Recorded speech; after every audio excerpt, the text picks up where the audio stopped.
Hi, good morning, everyone. Thank you so much for joining us. We are going to go ahead and get started. Welcome to March's CUCSA Chats, Service Through Staff Assembly. And we're really excited to be able to have you, even though it's slightly a day late. I noticed that. Sorry. Let's go ahead and get started with the land acknowledgement for CUCSA. The Council of UC Staff Assemblies recognizes that our service occurs on the unceded territory of the indigenous peoples of California, and that these lands were and continue to be of great importance to them. Every member of our community has and continues to benefit from the use and stewardship of these lands. With respect and gratitude, we acknowledge and make visible our relationship to the original caretakers. And we have some additional resources here that you may want to make use of that are also available on the CUCSA website. So to give a little bit of context, right now at practically all of our UC campuses and locations, there's a staff assembly. And one of the things that we found is that it's a wonderful opportunity for building relationships, but also making an impact. And now that a lot of our election seasons are beginning to start, we thought it was a good opportunity to share some of those insights together. And so I'm happy to have a wonderful panel of participants across system-wide that are going to talk about their experiences at staff assembly and give you some equipment to think about as far as your future plans for leadership. And we'll be introducing all of them in a moment, and then we'll go into the Q&A, and then we will close it out. So just a quick note is that this is being recorded, but if you have any questions, we just welcome you to plop them into chat and we'll make sure that they're answered. And we have a list of questions too, so if you just want to listen, that's okay too. On that note, we'll go ahead and stop share, and I'm going to welcome our wonderful panelists, and we are going to start with Zoe from UC Davis. Thank you, Dennis. My name is Zoe Bolesta Reynolds. I'm a business relationship manager within the UC Davis Advancement Services Shop. I've served at UC Davis for 4 years and have served on the UC Davis Staff Assembly Executive Committee for 2 years. 1 year as the events chair, and this year I am the member engagement chair. Thank you very much. We will pass it now over to Greta from UC Santa Barbara. Hi, I'm Greta Carl-Halle. I am the business officer in computer science at UCSB. I have 29 years of service. I have been involved in staff assembly for a very long time at UCSB, and I am the current co-chair of staff assembly and one of the CUCSA delegates. Thank you. And next will be Amanda from UC San Diego. Hi, I'm Amanda Chavez from UC San Diego. I am the director of people support, which is a domain in human resources. I have 18 years of service, and I started as a volunteer with the staff association. That's what we call our staff assembly here at UC San Diego. Was an executive board member, ran for chair and became the chair of our local, and served as a CUCSA delegate, and then became a CUCSA chair. And now I am back to being a volunteer for our staff association. And thank you for all of that, Amanda. We appreciate you. Derek from UCSC up next. Thanks, Dennis. My name is Derek DeMarco, if you him pronouns. I am the department manager for chemistry and biochemistry at Santa Cruz. I have served as the chair of our local staff assembly, which we call Staff Advisory Board.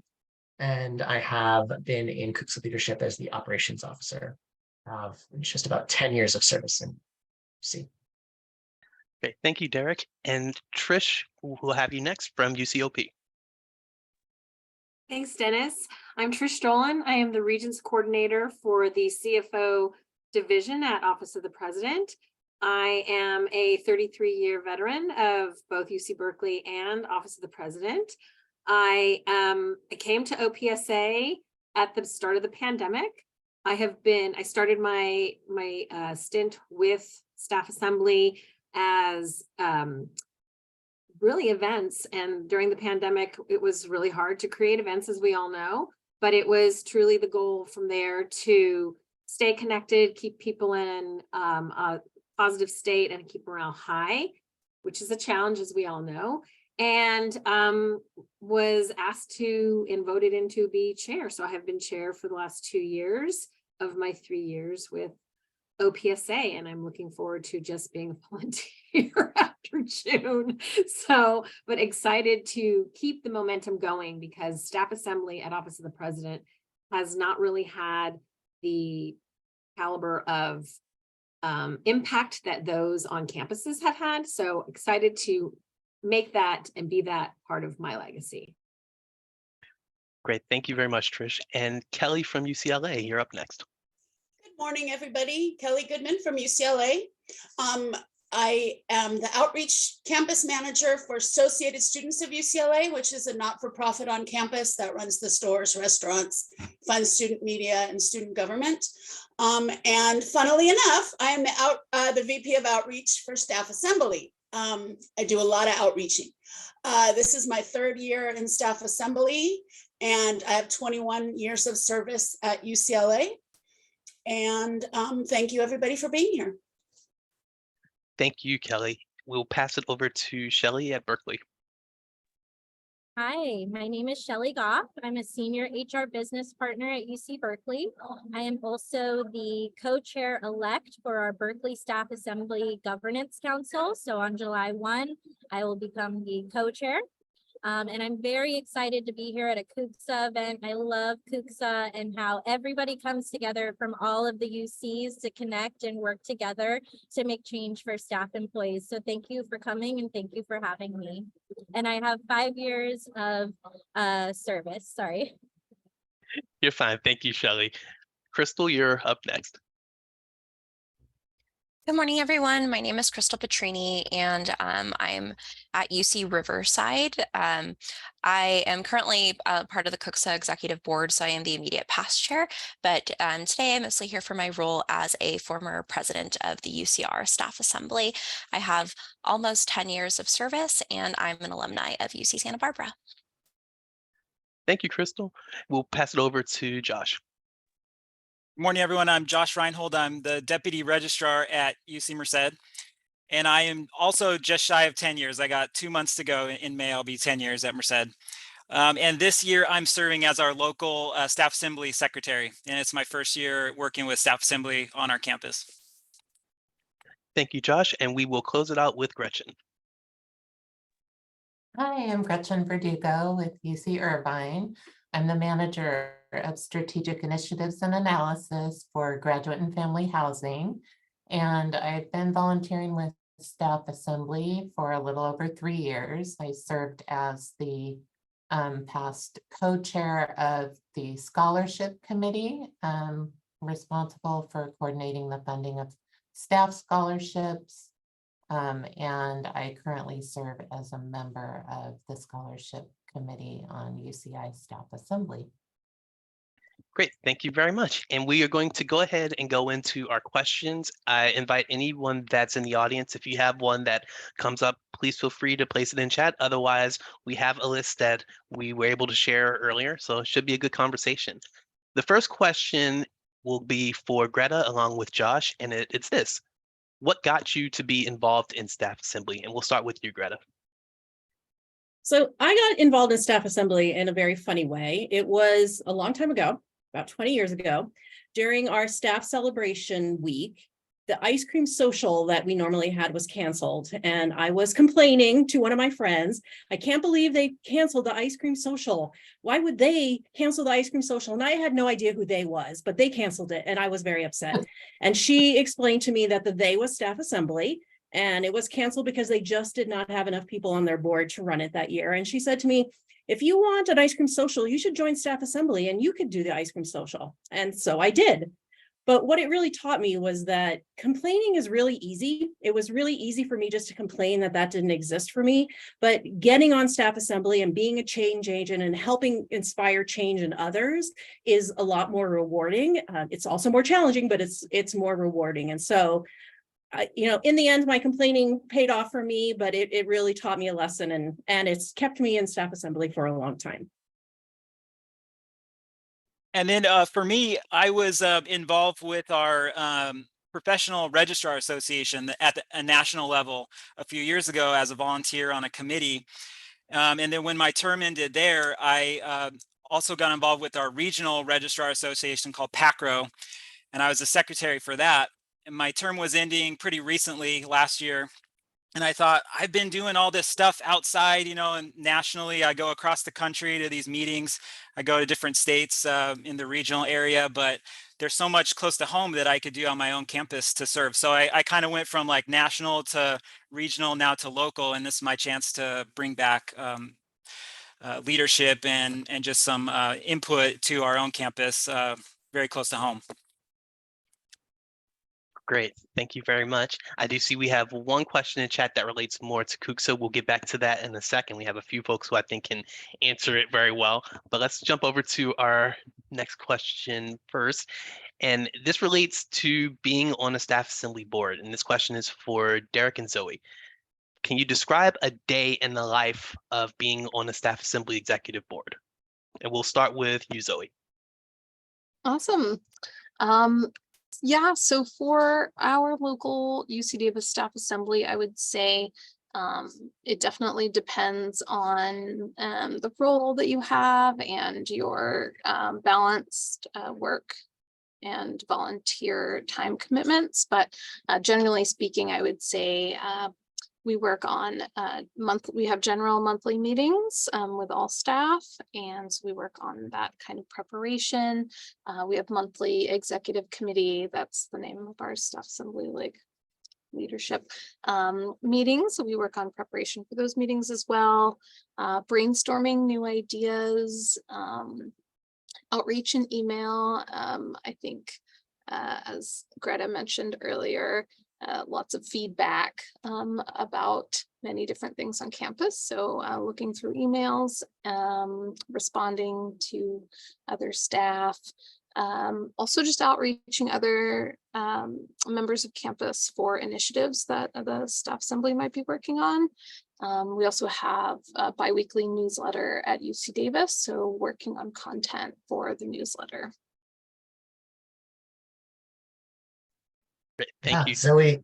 Zoe covered so much good stuff there. I don't know that I have a whole lot of different things to kind of focus on, just to kind of contextualize it as for folks who are familiar with supervision, right? If you are the chair or chair-elect of your staff assembly, it's likely just expanding the team of which your supervision extends to. And so when I was chair, it was just extra check-ins with folks that were also on the executive team, people that were responsible for different programs. So those change over the course of the year, right? If it's going to be a leadership forum with the chancellor, her team, or if it's going to be supervising efforts for the picnic, or like Greta mentioned, an ice cream social or something like that, just kind of making sure that everybody has what they need to be successful. Great, thank you, Derek. And let's move over to our next question. And this one will be for Crystal as well as Shelly. And it is, how has serving on staff assembly helped you as a professional?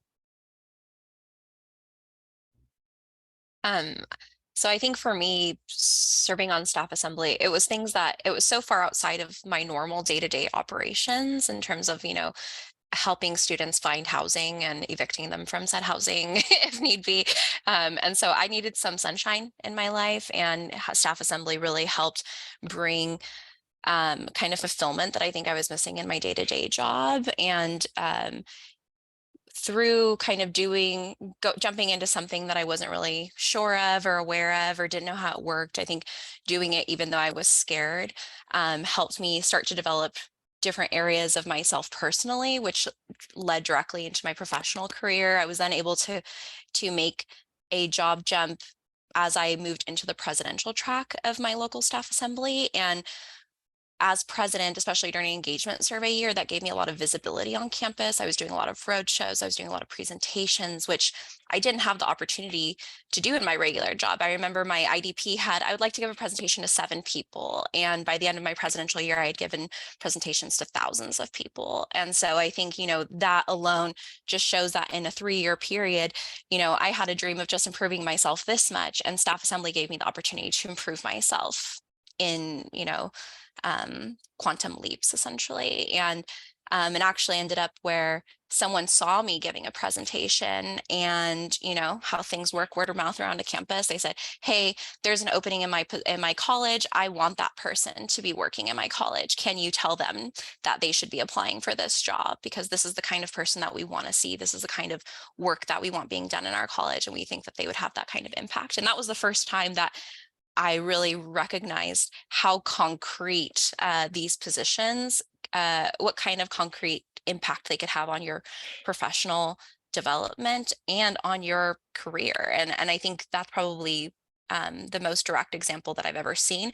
That's not a promise that if you're in staff assembly, you will then move up in your career. You have to make this experience work for you, right? And so yes, it's a lot of extra work, but doing the extra work, learning the lessons, going through those challenges, working through the feedback that you're getting from people, all of those just help make you a much better staff member in all of the things that you do. And when you do it in staff assembly, your impact grows to so many more people than you ever could have thought before.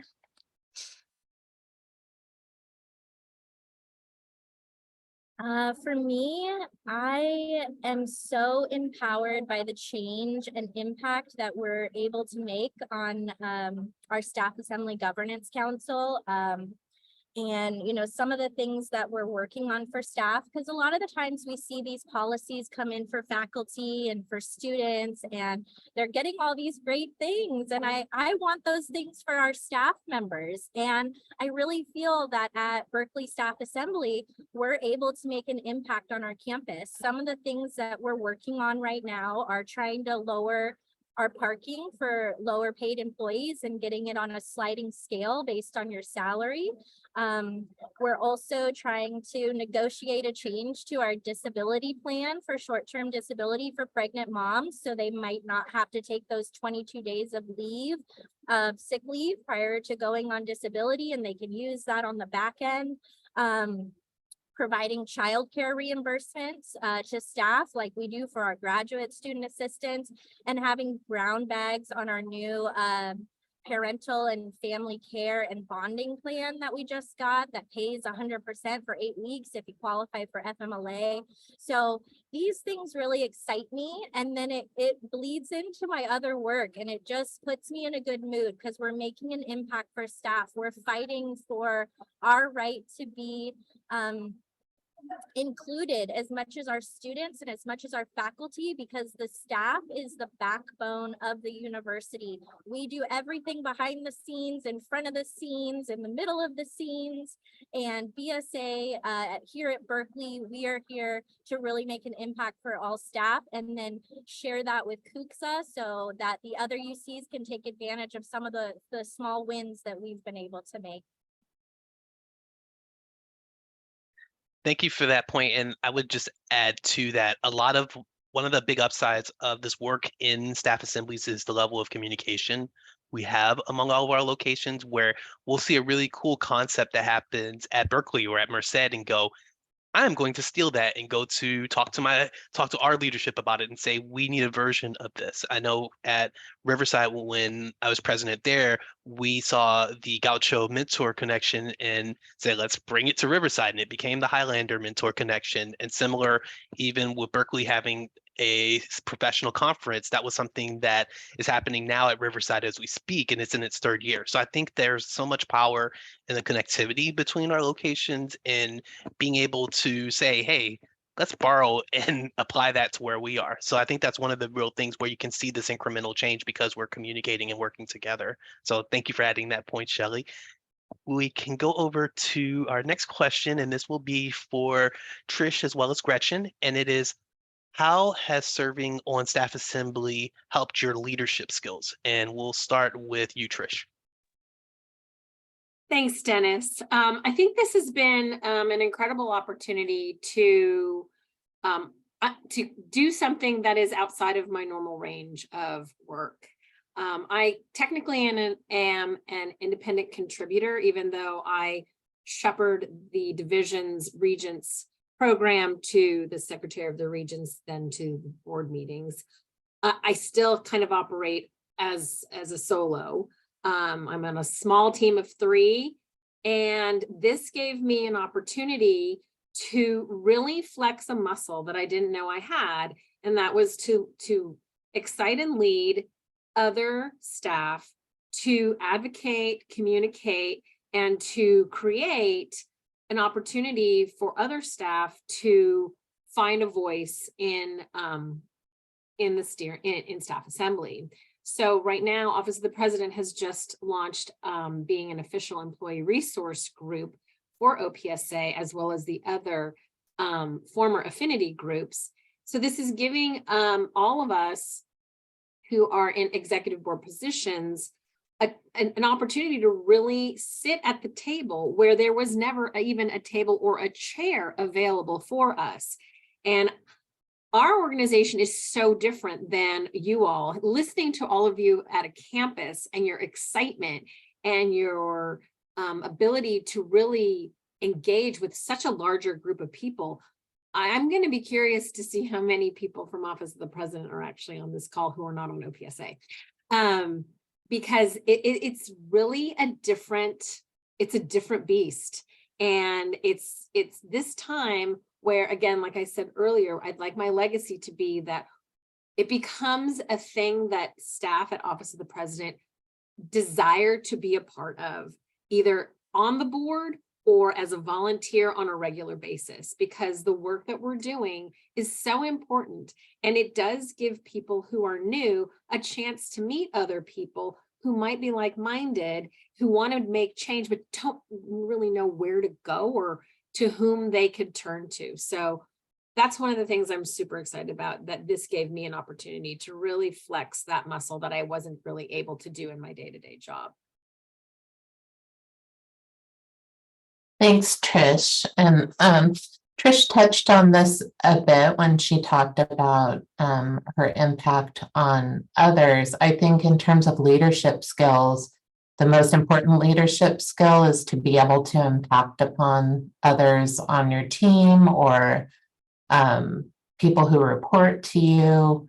And through staff assembly, there's just it's unusual in a sense that as a group and as a staff assembly member, we're able to bring a voice to those who they're not necessarily participating in staff assembly, but staff assembly accumulates those voices and then delivers those where they need to be heard. One really big example where I think that staff assembly really took a leadership role was in our work reimagined, coming back from the pandemic and really making absolutely sure that the biggest voice would be staff when it came to how we could reimagine work. And that has translated into such a huge value proposition for staff. And I believe that it's an important retention tool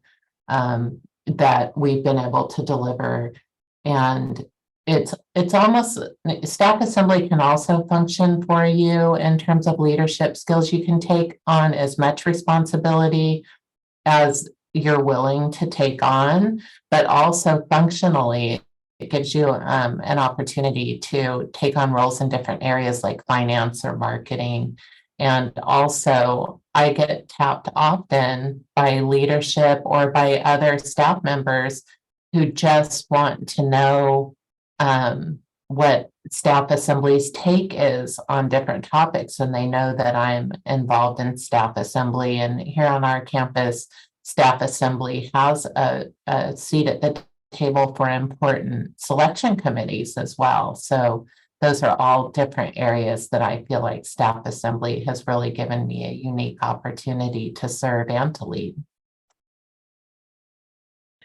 Great, thank you for that, Gretchen. And one piece I wanted to quickly add to is that from the leadership perspective, many of our boards have those who would be considered individual contributors.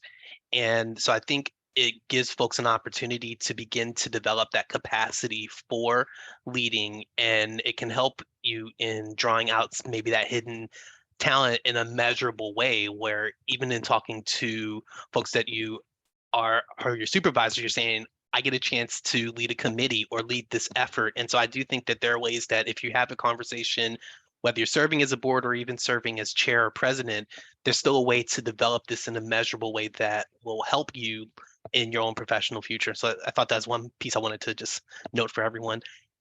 And in speaking about that experience, I wanted to center it a bit on the relationships that you build as a part of staff assembly. And so this question will be for Shelly and Amanda. And it is, can you speak on how serving on staff assembly has helped with your network? And we'll start with you, Shelly. So in terms of working with our governance council, and then I'm also part of our events committee because part of the governance council does require you to be on at least one committee. I have a plethora of other staff members at the Berkeley campus that I get to connect with on various issues, or if we're going to run a brown bag, or if we're going to host our NOW conference that we invite other UCs to. We're collaborating across campus, and I get to hear about their day. I get to hear about what's going on in their unit. What are their major deadlines every year? I get kind of a sneak peek into these different parts of campus, because when you work in your one role, like I'm an HR business partner, I have a niche. You know, I only do HR stuff all day. So I love hearing from the RAs. I love hearing from our administrators. I love hearing from our graduate student advisors, you know, and they're talking about commencement coming up and they're crazy busy. So it's just nice to connect. And then, like, you know, with being, we're mainly remote in a lot of our positions, but when we get to meet on Zoom, I love those connections. Like, I feel as close to my governance council and my events committee as I do to the HR folks that are my direct colleagues. So you're able to create some really wonderful relationships, and occasionally we have a good budget at Berkeley, and we are able to have lunches every once in a while to celebrate the hard work that we've done through the year. And it's just so nice to see everybody in person that's willing to come and share a meal with them and connect with them, not only on a personal level, but we're also fighting for some really awesome things for staff. So it's just nice to be around people like that. And then you have connections in all these different departments that you never would have had if you didn't join an events committee for your staff assembly or the governance council. So in terms of relationship building for the staff association or staff assembly, it was interesting. So I, at the time, was overseeing our work-life program. So I knew a lot of people that I was meeting through the staff association, but I got to really know people then through my work with the staff association, through the time when you're volunteering or in between meetings, when you're having lunch, and form friendships that like still continue to this day. So for example, when our chair, Desiree, sent out the call for this event and asking for volunteers, she sent it to the past chairs. And it was so exciting to see everyone's names. So we're actually going to meet for lunch in like 2 weeks, or for brunch in 2 weeks on a Friday, and just get together and check in and see how people are doing. And it's exciting when you go to events and you see the faces and the people around campus. And it, in terms of actually then becoming part of CUCSA, that had a huge impact. So once I really got involved with CUCSA, that's the first time I really started paying attention to regents meetings, to understanding the university more, to really thinking of the organization as a whole and not just our location in UC San Diego, which I think made a big difference and helped me in my career, but also helped me to connect with people from other locations. And there's actually people on this call that I consider some of my closest friends through the time that I had in CUCSA, and getting to know them and conversations after that point. So not just like filling your bucket and your network, but really like filling your bucket in terms of like your soul, which I am so grateful for. Oh, that's really sweet. And I wanted to just add, one of my favorite moments was seeing when Amanda's term as chair ended. One of the demands that came out was there needs to be a video to pay tribute to all of her work, and the amount of support that came from being a part of it really spoke to the amount of connectivity that she was able to build. So I do think that the work that happens in this space does get seen, especially on the system level. So I did want to to spotlight that Amanda continues to make an impact. So Kelly, I see your hands up. I know this wasn't my question, but I feel so strongly about this, especially working outreach for my day job and for my VP position. Meeting other folks from different parts of campus. I mean, UCLA can be so spread out. We have multiple buildings, people, even before we went remote, especially with the health side and the different colleges, you really don't get a chance to meet anybody except really in your bubble. So one of the best things, and I just will say anecdotally, one of the best things for meeting people from across different multitude of departments is it's so good for problem solving. If one of the things in like your day job and it comes up and it's like, do I know anybody on the health side? I do. I know 15 people on the health side. Which one do I call? Do I know somebody from, the Asian American Studies Department? Why, yes, I do. So I think it's so important. And again, the personal relationships, of course, but for me, and I'm not discounting that at all. I am very close with a lot of people I've served with, but I think it's just the day to day when you know that you have 20 people that you can at any point say, hey, do you have a minute? And I think that's so important. I just wanted to add that. And thank you very much for making that addition. I think that you raise a good point, even as it relates to silos, which I think we can all speak to at our locations. That is very easy, and if you want to be locked into your work and be stuck in that space, that is very easy to do, right? But this gives you an opportunity to break out of that in ways that'll be impactful for you, but also for the different work that you're doing. So Kelly, it's funny because you're up for the next question, and this is going to be for you as well as Zoe and Derek. And I was hoping that you could speak a little bit to the impact that Staff Assembly has made at your location. So we'll start with you, Kelly. Sure. I have two pretty recent examples. One was they just instituted LinkedIn, the courses for the health side. So luckily, as I mentioned earlier, we do have a lot of health side people. Our current president, many of you know, Anna Esquivel, she's from the health side, and a couple other people from the health side. So they talked to campus HR and they made it available to all staff. So that was absolutely Staff Assembly's doing. It never would have even occurred to them to open it up to other staff members. The other thing is, I don't know how I know we had a pretty long holiday closure, and it's mandatory that you take vacation days for a certain amount of that. And it was just like prohibitively long. Again, Staff Assembly representatives went to HR and said, look, this is hard for people to have to burn their vacation. And they ended up keeping the campus open for an extra 3 days, so we didn't have to burn 3 extra days of vacation.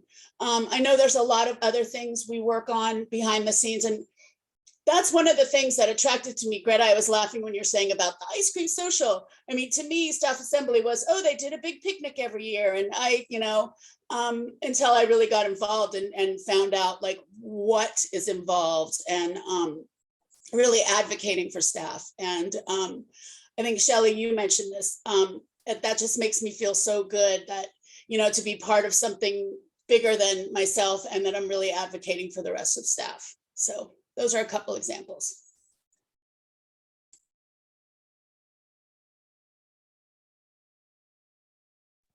Cool. Oh, sorry, Dennis, I didn't mean to interrupt. You're fine. You're all set. Welcome myself to the next part of the question. Thank you, Kelly. So one interesting initiative UC Davis Staff Assembly has been working on this year is we had a retreat. So I began on Staff Assembly during the pandemic. So it was all virtual. So I hadn't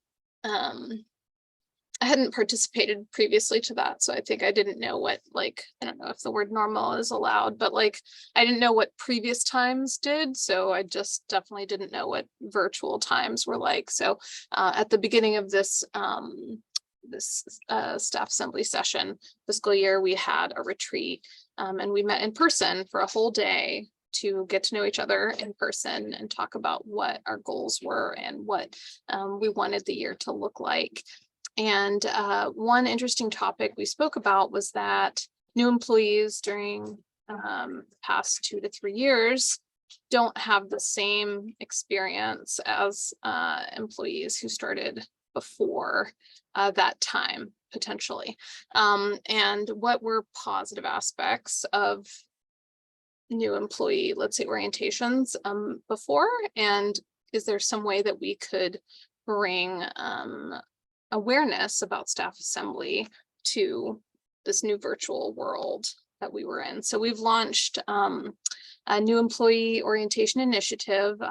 New employee orientation is run through our learning and development staff, but we've partnered with them to ensure that we have a space at the table. There are so many slides that new employees see, but maybe they don't know who staff assembly is and don't have the opportunity anymore to engage with in-person events. So really outreaching those virtual staff or those hybrid staff who maybe have just missed the communication on staff assembly. We have a swag giveaways during the presentation with a QR code. The new employee orientation is still virtual these days. So there's a QR code. If staff have their phone, they can scan it and they can go pick up some UC Davis branded swag. Do I have mine on me today? It's a really sweet little hat. It says UC Davis staff proudly on it. So that's been a really fun initiative that we've been working on to just get creative with the new virtual world we're in, and just remind staff that we're here to advocate for them, and to, you know, just as a sounding board, that we are the community for staff, and even this new hybrid virtual fully remote, whatever it is, world that we're in. So that has been a really fun initiative that's so far going very well. We are running out of swag as we speak, so people are engaging with us.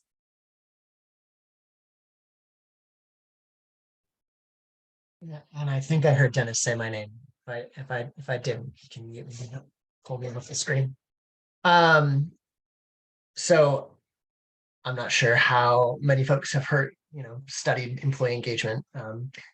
Gallup consistently reports, right, that like employee engagement is super important to retention. And some of the biggest predictors can be, how supported do you feel? Do you have a friend at work?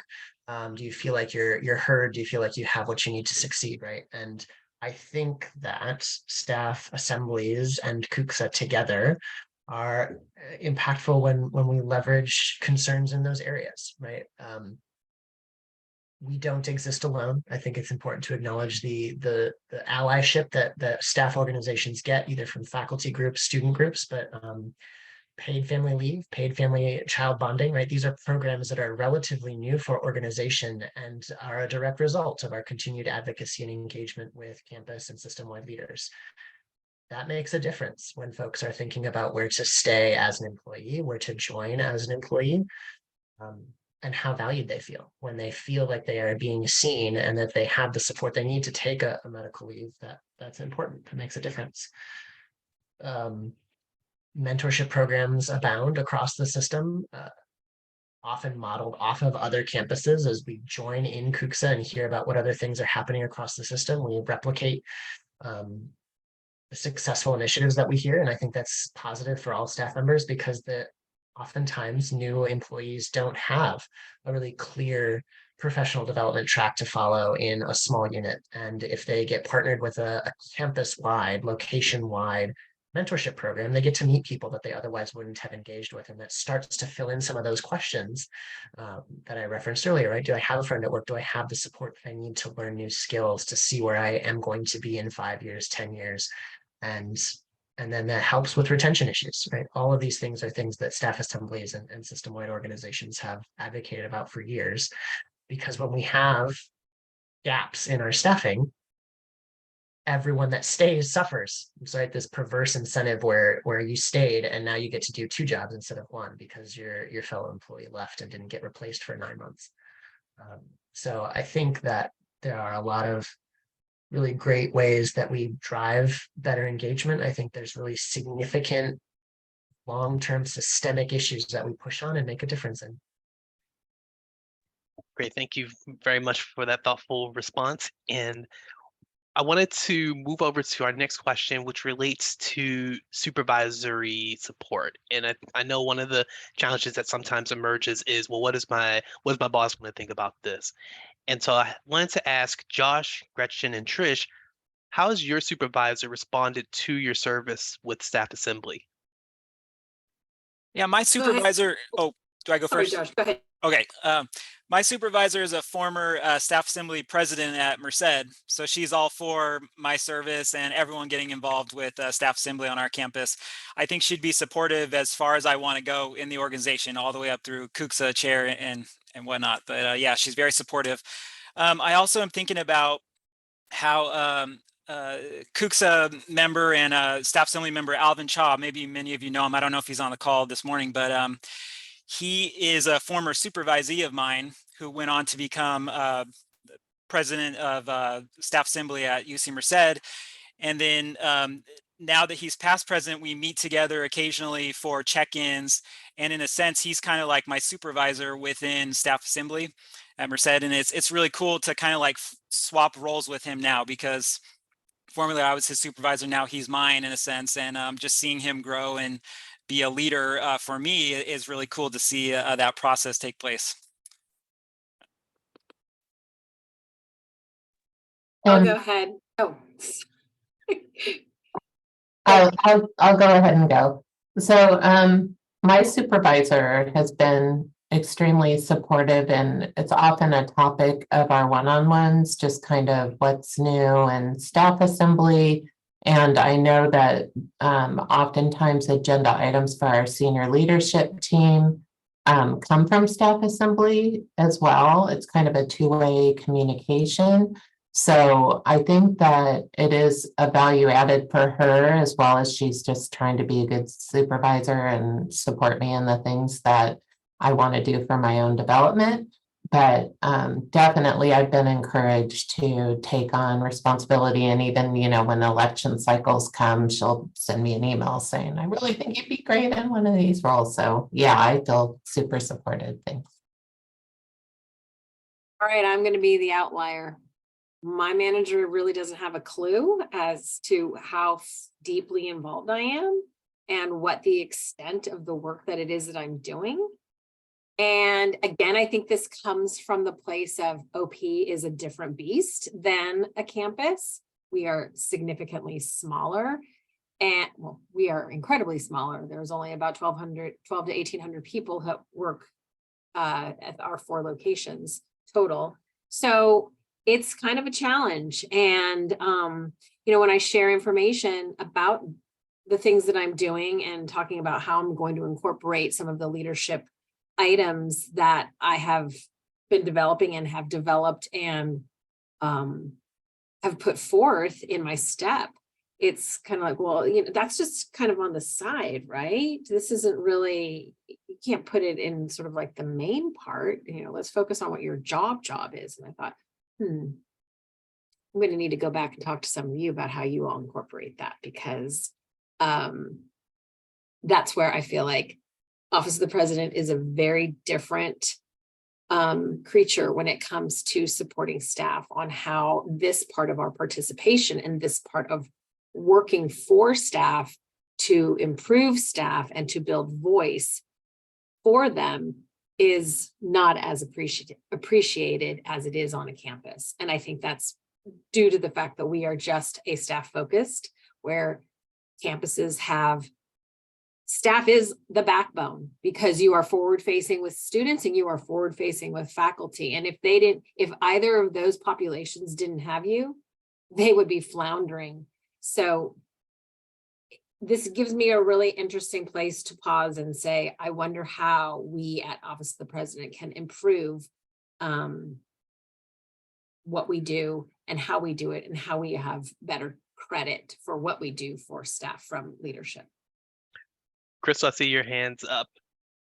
Yes, I just wanted to add kind of a different perspective because I have had supervisors who were not supportive of me in staff assembly and ones that were. And I think that in those situations where you have a supervisor who's maybe not as supportive of you doing something outside of what they're paying you to do, because that's basically what Trish is talking about, you know, working it into your job in terms of your IDPs or your goals for the year or other things that you're looking to do, right? Finding those areas where those things can overlap in terms of goals or skills that you're trying to achieve that would benefit in your job, and making those connections has worked really well for me in the past. But it is incredibly difficult if your supervisor is not on board. It is incredibly difficult to be in these roles and to do them successfully without having basically another cloud over you constantly about worrying, you know, about where your supervisor thinks you are and what they think you should be doing and all of those types of things. So I just wanted to be like, that's a reality that a lot of us have experienced or seen or have lived with. And so I just wanted to put that out there in case folks are like, my supervisor is not one of these people, and how do I go about this? But those are some just tips that I've used that have allowed me to continue in these roles despite maybe a less supportive supervisor than I would have liked. Yeah, thank you for adding that note, Crystal. I do recognize it's 11:51, and the good news is as we close up, I had one last question, and then we can wrap it up. But I did want to note it's 11:51 in case anyone's jumping to lunch. But here's the last question I wanted to share, and it is for our past CUCSA chairs. So Greta, Amanda, and Crystal, it is, what is one piece of advice you have for those who aspire to participate? And we'll start with you, Greta.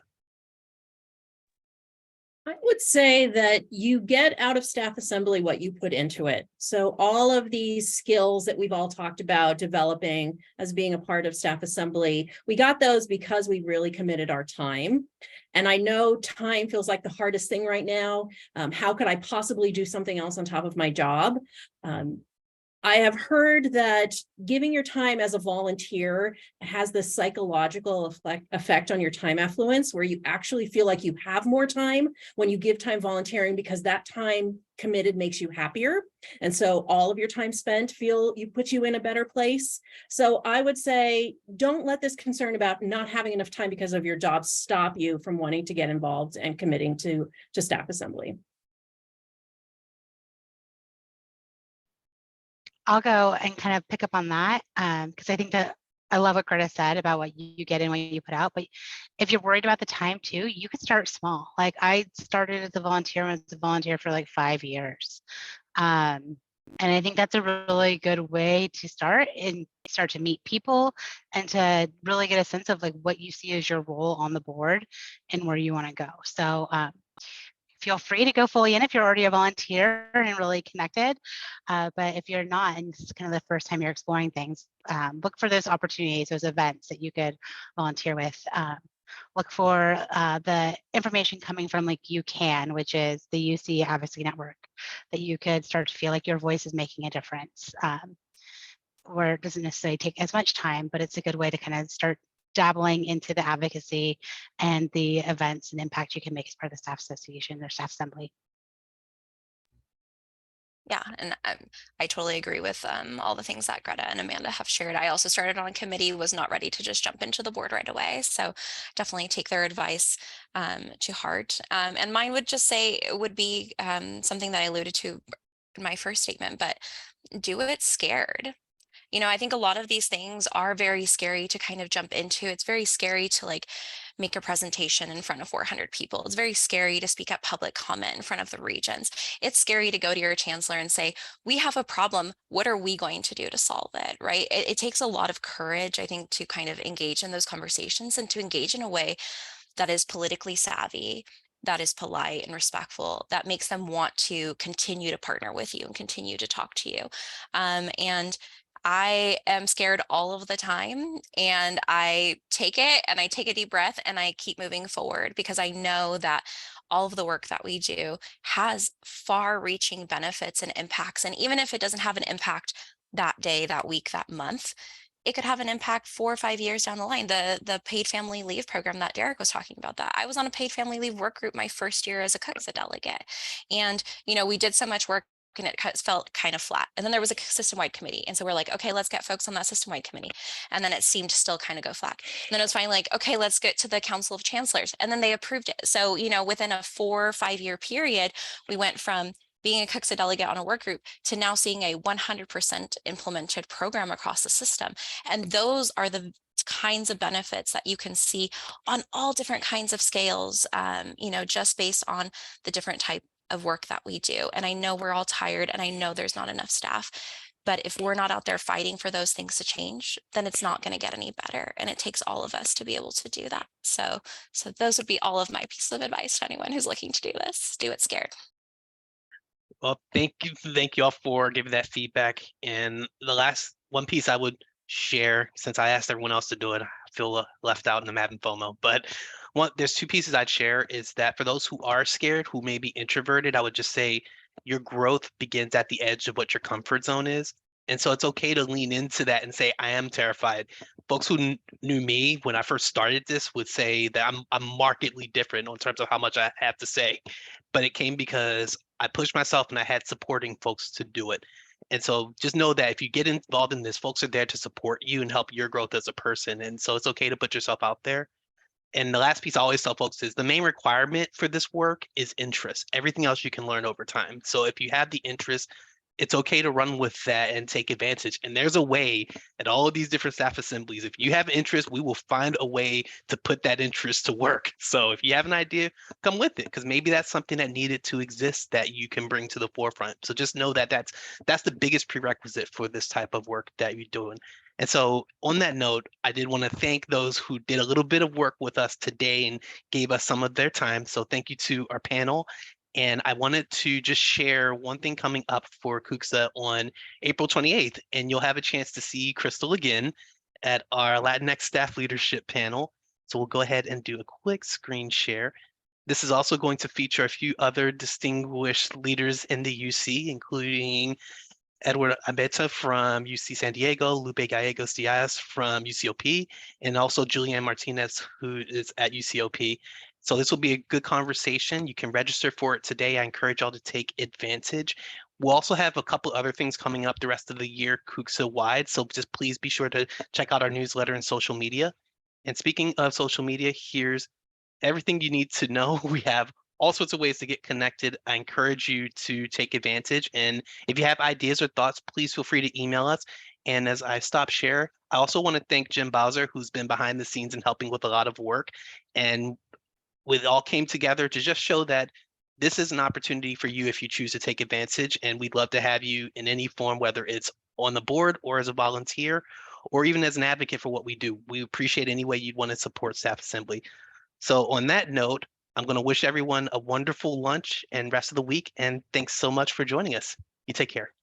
Thank you so much, Dennis. Thanks everyone for joining. Thanks, everyone. Thank you.